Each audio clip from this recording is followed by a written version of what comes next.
한 주간 못 뵈서 두 주 만에 뵙는데 여러분들 다들 안녕하셨습니까? 저도 여러분들 기도해 주신 덕분에 동부에 잘 다녀왔어요. 우리 큰딸이 동부에 백인 가정에 시집을 갔어요. 근데 이번에 그 가족들이 다 이곳에 오지 못했기 때문에 피로연을 자기들끼리 하는데 우리 가족을 초청을 해서 제 동생들하고 또 작은 딸에 해갖고 11명이 갔어요. 그래갖고 백인들만 모인 자리에 또 우리 한국 사람이 가서 아주 뜨거운 환영을 받으니까 얼마나 기분이 좋은지 몰라요. 그래갖고 그곳에서 두 밤 자고 갈 때 올 때는 폴틀리 한국 사람 많은 동네에서 두 밤 자고 4박 5일 다녀왔는데 가는 날 우리 김대원 장로님 아버님 돌아가셨다고 소식 받고 또 오는 날은 강도 목사님 돌아가셨다는 소식을 받고 그렇게 소식을 받고 왔더니 또 주중에 우리 노예 목사님 두 분이 한 분은 어머님 한 분은 아버님 장례가 있어서 계속해서 지난 주간에는 바빴습니다. 오늘 저녁에도 또 우리 강도 목사님 파라과이에서 36년 동안 선교 사역하시던 훌륭한 목사님이신데 저희 교회 오실 때마다 출석하시고 사모님은 지금 계속 저희 교회 출석하고 계시는데 오늘 저녁에 여러분들 시간이 허락되는 대로 5시에 많이 참석해서 같이 위로도 하고 또 하나님께 영광 돌릴 수 있으면 좋겠다 그렇게 생각합니다. 제가 이번에 그 사돈집에 가보니까 그 백인 그 사돈네가 애를 못 낳았고 한국에서 둘을 입양했다고 그랬죠. 그래서 이제 큰 애가 우리 사이고 또 밑에 여동생이 있습니다. 근데 이분들이 어떻게 해서 한국에서 애를 입양했나 이번에 가서 알게 된 사실은 그러니까 그 시어머니의 막내 여동생 우리 사위의 막내 이모죠. 이모네 그 시집이 애를 셋을 낳고 그 다음에 밑으로 4명을 입양을 했어요. 그러니까 막내 이모 남편은 그 친부모님이 난 아들이고 그리고 그 세 남매 밑에 4명을 입양을 했는데 3명은 한국에서 또 1명은 월남에서 그래갖고 7명을 키워낸 집안이에요. 그래서 거기에 영향을 받아갖고 우리 그 사돈이 애를 입양을 한 거더라고요. 그래서 다 예수님 잘 믿고 그래서 분위기가 참 굉장히 따뜻한 그런 분위기를 느낄 수가 있었어요.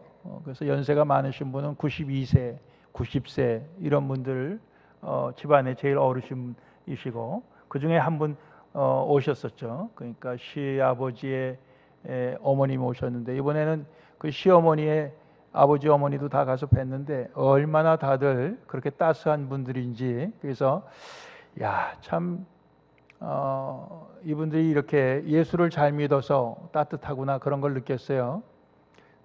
그 환영을 받으니까 너무 좋더라고요. 이제 우리가 천국 가서 또 그런 환영을 받으면 너무너무 좋겠죠. 온 세상 사람들이 먼저 가신 분들이 우리 그렇게 환영한다 생각하면 참 너무 기분이 좋습니다. 주일날 지난 주일날 저는 이제 그 피로연이 열린 장소가 뉴욕주 뉴펄츠라고 하는 곳인데 그 동네 교회를 갔어요. 제 동생들하고 우리 두 딸 데리고 갔는데 물론 영어로 이제 예배드린 9시 예배 갔는데 그 동네 장로교인데도 분위기가 굉장히 자유스럽고 아주 편안한 그런 분위기에서 예배를 드렸습니다.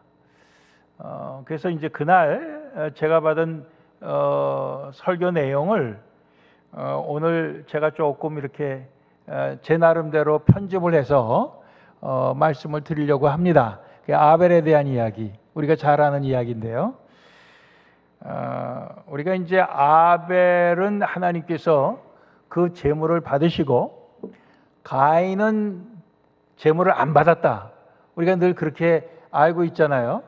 근데 사실은 더 정확히 아는 것은 뭐냐면 하나님이 아벨의 제물을 받으신 게 아니라 아벨과 함께 그의 제물을 받으신 겁니다.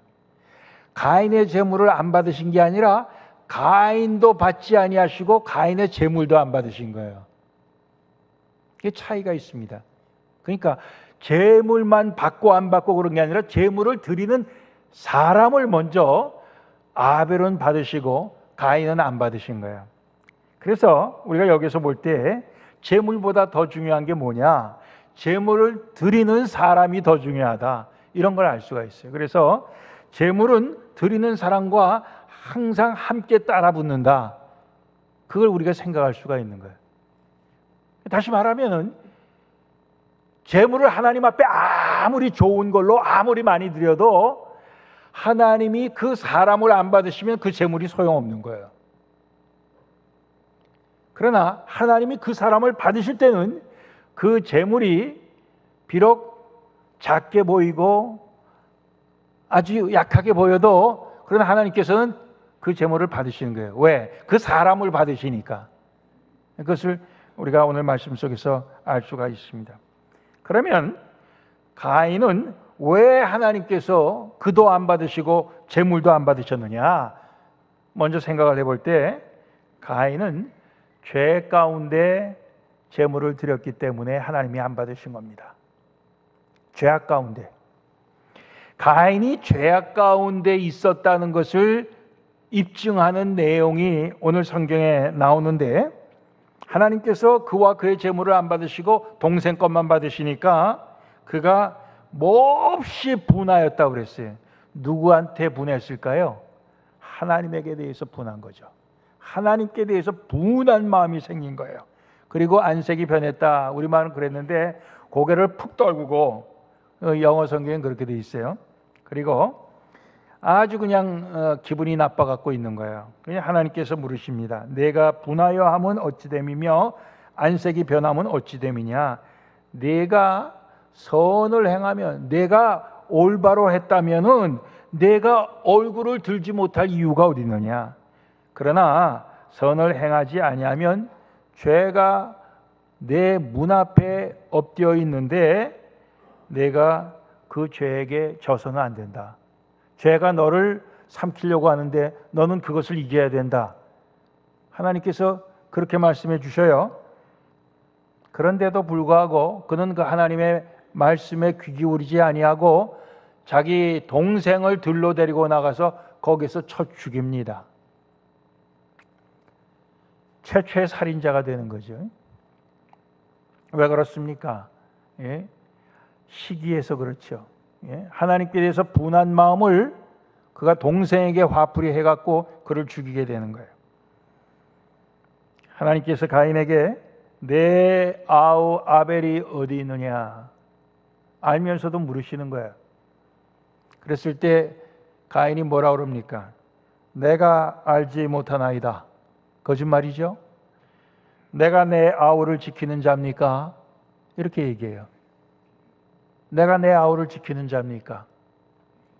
여러분들, 형이 아우를 지키는 것이 당연하지 않아요? 당연하죠. 형이 아우를 보살피고 보호하고 지켜야죠. 그게 형이죠. 근데 그가 지금 오히려 동생을 지켜주지 않고 동생을 죽이고 내가 내 동생을 지키는 자입니까? 하나님 앞에 이렇게 오히려 반항을 하는 모습을 볼 수가 있습니다. 우리는 이걸 통해서 가인은 죄악 가운데 있었다 하는 것을 알 수가 있어요. 우리는 이 말씀 들을 때 때때로 가인 편에서 어떻게 이해하려고 애를 쓰다 보면은 야, 가인이 충분히 그럴 만도 하다. 하나님이 공평하게 둘 다 받아줬으면 그런 일이 없었을 텐데 하나님이 잘못했다. 우리가 그렇게 생각할 수 있어요. 그런 생각 한 번이라도 해보신 분 손 들어보세요. 없어요? 나만 그런 생각을 하면? 예? 하나님이 책임져야 된다 이거는. 예? 그렇게 우리가 생각할 수 있잖아요. 예? 하나님이 원인 제공자다. 예? 우리 부모님도 막내만 이뻐해갖고 내가 기분 나빠했는데 하나님도 그러셨네. 뭐 그런 식으로 우리가 생각할 수 있죠. 그런데 그게 아닌 것입니다. 가인은 늘 죄인으로 살았던 사람이라는 것을 우리는 이 몇 절의 말씀 속에서 알 수가 있어요. 그렇기 때문에 하나님께서 그와 그가 드리는 제물을 받지 않으신 겁니다. 가인도 안 받으시고 가인의 제물도 안 받으신 거예요. 그러면 아벨과 아벨이 드린 제물은 왜 하나님께서 받으셨느냐? 아벨은 의인이기 때문에 그를 받으시고 의인에 드리는 제물을 하나님께서 받으신 겁니다. 가인은 죄인이지만 아벨은 의인이었다는 거예요. 히브리서 11장 우리가 오늘 읽은 4절 말씀에 그게 나옵니다. 믿음으로 아벨은 가인보다 더 나은 제사를 하나님께 드림으로 의로운 자라 하시는 증거를 얻었으니 하나님이 그 예물에 대하여 증언하심이라. 그가 죽었으나 그 믿음으로써 지금도 말하느니라 그랬습니다. 아벨이 의인이다, 의로운 자다 하는 증거를 얻었다. 그가 드린 제물을 하나님께서 받으셨으므로, 우리가 성경에 보면은 하나님이 그걸 받으셨다 하는 게 대부분 제물을 하나님께서 불로 태워주시는 그런 것이 받았다는 증거가 되는데 아마 그랬을지 모르겠어요. 근데 아벨이 의인이라고 하는 것은 왜 의인이냐? 그가 믿음으로 하나님께 드렸다. 믿음이란 말이 나와요. 그가 하나님을 믿어서 의인이 된 것입니다. 하나님을 믿어서. 그래서 그가 죽었으나 그 믿음으로써 지금도 말하느니라 하는 게 히브리서 11장 4절 말씀인데요. 이미 죽은 아벨이 지금도 말하고 있다, 이런 얘기를 합니다. 그 말은 뭐냐? 그의 말은 그가 나는 하나님을 믿는다, 그 말이에요. 하나님이 천지를 지으시고 하나님이 우리를 구원하시기 위해서 참 은혜를 베푸시고 죄를 사해 주시고 하나님이 나의 모든 것을 다 베풀어 주시고 하나님이 나에게 생명 주시고 하여튼 모든 것에 대해서 하나님에 관한 것을 그가 다 믿는다는 얘기입니다.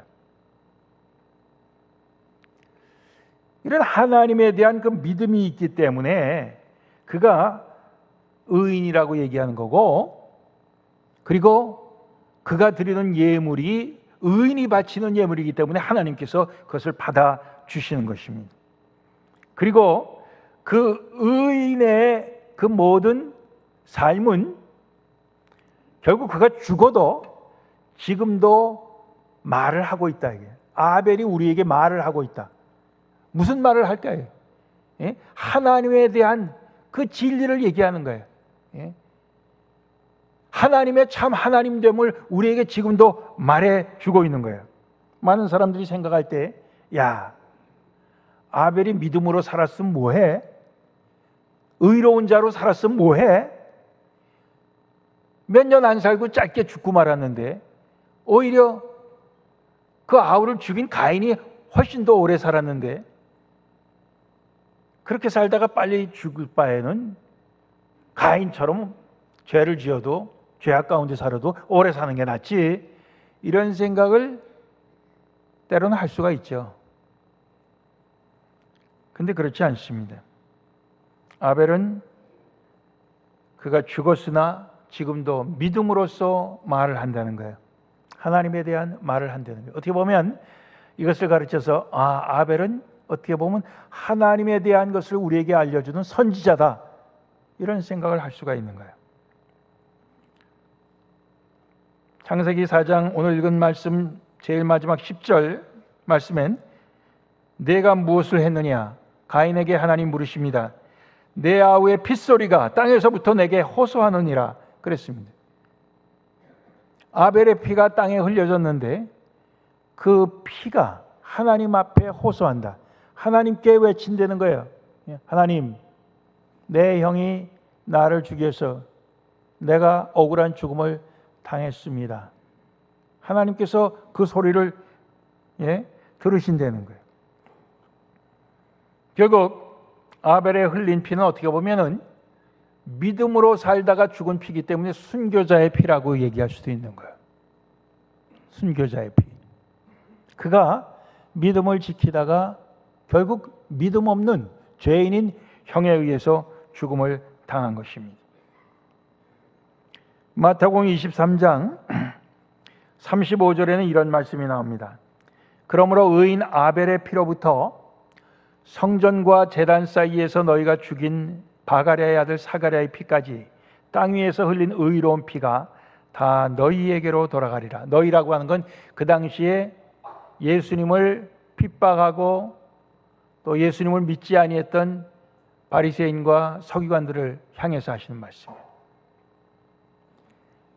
아벨의 피로부터 모든 순교자의 피들이 결국 다 너희에게로 돌아가리라 이렇게 말씀하시는 그 얘기는 결국 이들 순교자의 피는 모든 죄인들을 그들을 죽인 죄인들을 하나님 앞에 호소하고 하나님 앞에 고발하는 그런 능력이 있는 거예요. 우리는 히브리서 11장에 믿음의 선진들, 믿음의 조상들 얘기가 쭉 나오는데 아벨이 그 중에 제일 첫 번째로 등장을 하는 것을 우리가 알 수 있어요. 제일 첫 번째. 물론 가인이 첫 번째로 나올 수가 없죠. 그는 믿음으로 산 사람이 아니기 때문에. 그런데 그 위에 또 누가 있죠? 아담과 하와가 있습니다. 그런데 아담과 하와가 믿음의 족보에 제일 처음에 나오지 않아요. 아벨이 제일 처음으로 나옵니다. 아벨이 제일 처음으로 나와요. 뭐 성경에 보면은 그의 한 일이 별로 없어요. 하나님 앞에 그냥 예물을 드렸는데 하나님께서 그와 그의 예물을 받았다. 그 말씀하고 뒤에 보면은 그가 믿음으로 하나님께 그렇게 드렸다. 이 말씀밖에 없어요. 그런데 믿음의 족보에 그가 제일 첫 번째 나오는 것을 보게 됩니다. 그래서 오늘 우리는 여기에서 제목을 아벨처럼 더 나은 제사를 드리자 이렇게 했는데요. 오늘 우리가 하나님 앞에 나와서 드리는 이 예배가 어떻게 보면 제사예요. 또 하나님 앞에 드리는 물질, 이게 제물일 수 있어요. 나아가서 우리의 하나님 앞에서 우리가 사는 모든 삶이 하나님께 드리는 제물이 될 수 있어요. 로마서 12장에 너희 몸을 하나님이 기뻐 받으신 거룩한 산제사로 드리라 그랬어요. 근데 이 모든 것이 다 믿음이 없이 드리게 될 때는 하나님께서 받지 않으시는 겁니다. 믿음으로 드려야만 하나님께서 받으시는 거예요. 그렇죠? 근데 믿음으로 드린다고 하는 건 뭐냐? 결국 우리가 하나님과 예수 그리스도 성령님을 우리가 알고 믿어서 우리가 의롭게 되어서 드리는 것을 얘기하는 것입니다. 그렇죠? 그래서 우리가 보면은 아벨이 예수님 이 땅에 오시기 훨씬 전의 사람인데 그가 어떻게 예수를 믿을 수가 있었을까? 우리 그렇게 생각할 수 있어요. 그렇지만 예수님은 사실 이 땅에 오셔서 십자가에 죽으시기 훨씬 전에 정말 세상이 시작도 되기 전에 계신 분 아닙니까? 그분을 아벨은 믿었다. 우리가 이렇게 생각할 수 있는 것입니다. 아담과 하와가 죄를 짓고 선악과를 따먹어서 죄를 짓고 에덴 동산에서 쫓겨났는데 그들이 선악과 따먹고 자기들의 죄를 가리려고 한 행동이 뭡니까? 나무 이파리로 엮고 자기들의 벌거벗은 몸을 가린 겁니다. 근데 하나님께서는 그 나무 이파리로 만든 옷 대신에 가죽옷을 입혀주셨다. 가죽옷을 입혀주셨다 하는데 벌써 동물의 피가 거기에 이미 흐른 것을 우리가 짐작할 수 있어요. 그래서 많은 분들이 이미 그 동물의 피라고 하는 그것이 앞으로 흘려질 예수님의 피를 상징하는 것이 아니겠느냐, 이렇게도 해석을 하는 것입니다. 아벨이 의인이 될 수 있고, 아벨이 그럼으로써 그가 드린 제물이 의인이 바친 제물로 하나님이 그렇게 인정할 수 있는 그것은 결국 그가 믿어서 의롭게 된 것입니다. 믿어서 의롭게 된 자로서 그 다음에 하나님께 제물을 드릴 때 하나님이 그것을 받으시는 것입니다. 가인을 우리가 좀 더 생각해 보면 가인은 이런 믿음이 없었던 거예요. 믿음이 없는 자가 하나님 앞에 제물을 드릴 때는 어떠한 마음으로 드립니까? 내가 이 제물을 드림으로써 하나님께서 나를 이쁘게 봐주시겠지. 하나님이 내가 제물을 드렸으니 이 제물을 받고 내가 뭔가 원하는 것을 해 주시겠지. 이런 하나의 거래입니다. 그러니까 내가 제물을 드릴 때 결국 하나님이 나한테 빚을 지는 거예요. 그런데 제물 드렸으니 하나님이 내 소원을 들어줘야 되는 거예요. 이것이 죄인인 가인의 계산법입니다. 그러나 아벨은 그렇지 않은 거예요. 믿음으로 드리는 건 뭐냐면 내가 하나님께 이미 죄사함을 받은 빚진 사람이다. 빚진 사람으로서 내가 하나님 앞에 드리는 모든 것은 결국 내가 그 빚진 그 은혜에 감격해서 드리는 것이니까 이것을 아무리 내가 많이 하고 오래 하고 해도 내가 하나님의 은혜를 다 보답할 수가 없다. 이런 마음으로 드리는 것입니다. 그게 의인의 제사입니다. 여러분, 우리 신앙생활 하면서 내가 하나님께 빚졌다, 그리스도의 보혈에 빚을 졌다, 여러분들 그것이 우리 가운데 떠나지 않으면 우리는 의인으로 살 수 있는 것이고 우리가 하는 모든 행동이 결국 하나님께 드리는 예물이 될 수가 있는 거예요. 그러나 정반대로 하나님 나한테 빚졌습니다. 내가 이런 일도 하고 저런 일도 하고 하나님 기뻐하시는 일 많이 했는데 하나님 나한테 빚졌으니까 하나님 내가 언제든지 하나님 앞에 뭐 해달라고 그러면 하나님이 그것을 들어주실 의무가 있습니다. 이런 심보로 우리가 신앙생활을 한다고 하면 이것은 신앙생활이 아니에요. 이건 하나의 거래고 이건 죄인인 가인과 똑같은 제물을 드리는 것이고 가인과 같은 예배를 드리게 되는 것이라 이 말씀입니다. 여러분들이 우리 이 차이를 아셔야 돼요.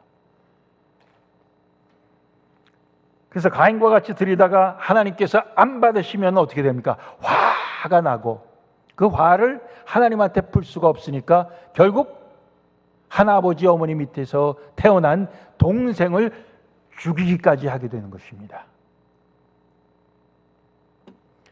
그러니까 우리가 그런 죄 가운데서 우리가 하나님 앞에 아무리 많은 시간을 예배를 드리고 아무리 많은 물질을 하나님 앞에 제물로 드려도 그것이 하나님께서 받으실 수가 없는 것입니다. 그게 아니에요. 우린 아벨과 같이 먼저 믿음으로 의인이 되고 그리고 난 다음에 우리가 하나님 앞에 빚진 자로서 은혜 받은 자로서 사랑받은 자로서 우리가 할 때 우리가 무엇을 해도 아깝지가 않고 무엇을 해도 계산을 튀겨서 하나님이 나한테 빚졌다 이런 잘못된 생각을 안 할 수가 있다 그 말씀이에요. 마지막으로 생각할 것은 아벨의 흘린 피는 형을 고발합니다. 그렇지만 형을 고발하는 것을 끝나지 않고 결국 그것은 예수 그리스도의 피로 인도하는 능력이 있는 거예요. 죄인이라는 것을 깨닫게 한다면은 그 다음엔 그 죄를 어떻게 용서함 받을 수 있느냐? 그 용서함 받는 것 역시 예수님의 흘리신 보혈밖에 없는 거 아닙니까? 그러므로 아벨의 흘린 피는 형을 죄인임으로써 드러나게 하지만 거기에서 끝나요. 그러나 예수님의 흘린 피는 그 죄인으로 드러난 그 가인을 또한 용서해 줄 수 있는 능력입니다. 히브리서 12장 24절에 새 언약의 중보자이신 예수와 및 아벨의 피보다 더 나은 것을 말하는 뿌린 피니라. 그러면서 아벨의 피가 하나님께서 들으시고 귀하게 보시지만 순교자의 피예요. 그렇지만 그보다 더 귀하게 보시는 것은 바로 예수 그리스도의 흘리신 피입니다. 그 흘리신 피를 우리가 늘 감사하면서 그 흘리신 피가 우리를 죄사함 주시고 우리를 새롭게 하시고 의인으로 만드시는 그 능력에 힘입어서 우리는 아벨처럼 의인으로서 하나님 앞에 의로운 제물을 드리는 우리 모두가 될 수 있기를 소원합니다. 기도하시겠습니다.